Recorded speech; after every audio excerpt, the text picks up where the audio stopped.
Come promesso, giovedì scorso, grazie allo scoop del Fatto Quotidiano, quest'isola racconterà un retroscena attraverso alcune intercettazioni telefoniche della Direzione Investigativa Antimafia di Reggio Calabria tra Isabella Vottino, ex portavoce di Maroni, alcuni politici di primo piano e Pietro Salini, amministratore delegato della più grande impresa di costruzione italiana, la Salini Impregilo, l'azienda capofila del consorzio Eurolink, che si è aggiudicato l'appalto da 3 miliardi e 800 milioni di euro per costruire il ponte sullo stretto di Messina voluto dal governo Berlusconi.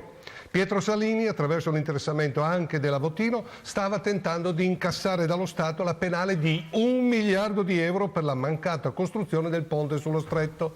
Infatti l'appalto prevedeva che se entro 540 giorni dall'approvazione del progetto lo Stato non faceva partire l'opera, Eurolink poteva chiedere la risoluzione del contratto incassando questa gigantesca cifra. E questo termine scadeva il 2 novembre 2012 con il governo Monti, ma a poche ore della scadenza Monti con un decreto proroga il progetto del ponte ed evita così allo Stato di pagare la pesante sanzione. Il 2 novembre Salini chiama la Vottino per avere informazioni, vuole sapere se quel decreto ministeriale è entrato in vigore. L'ex portavoce di Maroni risponde che si informerà del decreto al Ministero dell'Interno con il capo del gabinetto Giuseppe Procaccini, conosciuto al tempo in cui Maroni era ministro, per sapere se il decreto Monti è entrato in vigore con la firma di Napolitano.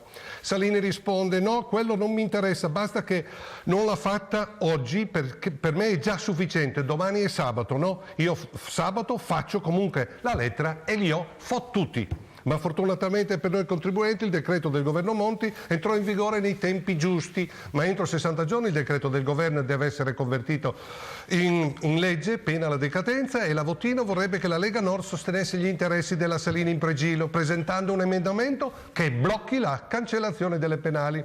E fu così che il 10 dicembre 2012 chiamò Manuela Dallago, parlamentare della Lega Nord, nonché presidente della Commissione Attività Produttive. Vorrei sapere, chiede la Vottino, qual è la nostra posizione sul ponte di Messina? Lei risponde: noi siamo sempre stati contrari al ponte, anche questa è una novità, la Lega Nord non voleva il ponte sullo stretto. Vottino comunque allora spiega alla Dallago che non è la questione del ponte, ma il punto è un altro, la penale. In seguito furono coinvolti dalla Vottino altri personaggi istituzionali, ma alla fine Monti, per evitare che qualche partito prepari un emendamento e rimetta tutto in discussione, mette la fiducia sul decreto e il miliardo di euro che Salini voleva fottere agli italiani è andato in fumo. In genere non uso il verbo fottere perché lo ritengo volgare, ma è il termine usato da Pietro Salini, l'amministratore delegato della Salini Impregilo. Certo, però, cercare di fottere 1 miliardo allo Stato, circa 2.000 miliardi di vecchie lire, coinvolgendo dei partiti e delle istituzioni al più alto livello, è una mostruosità che lascia sbigottiti.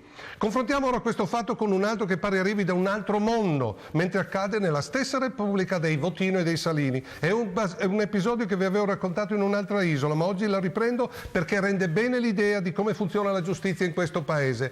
Dorel Bancila è un romeno di 57 anni, incensurato, che vive e lavora a Roma. La mattina del 29 settembre del 2012, in uno spelacchiato parco pubblico all'estrema periferia della capitale, l'uomo raccoglie da terra e stacca dai rami più bassi dei pini 22 pigne, un gesto che gli costerà caro. Infatti, mentre stava compiendo il grave misfatto, il delinquente è stato sorpreso, quindi in flagranza di reato, da 2 vigili che hanno identificato l'energumeno e sequestrato il corpo del reato, le 22 pigne. Può sembrare incredibile, ma ora Dorel Bancila rischia una condanna da 3 a 10 anni di carcere per furto aggravato di un bene pubblico, con l'aggravante di aver usato violenza al pino staccando le pigne dal ramo.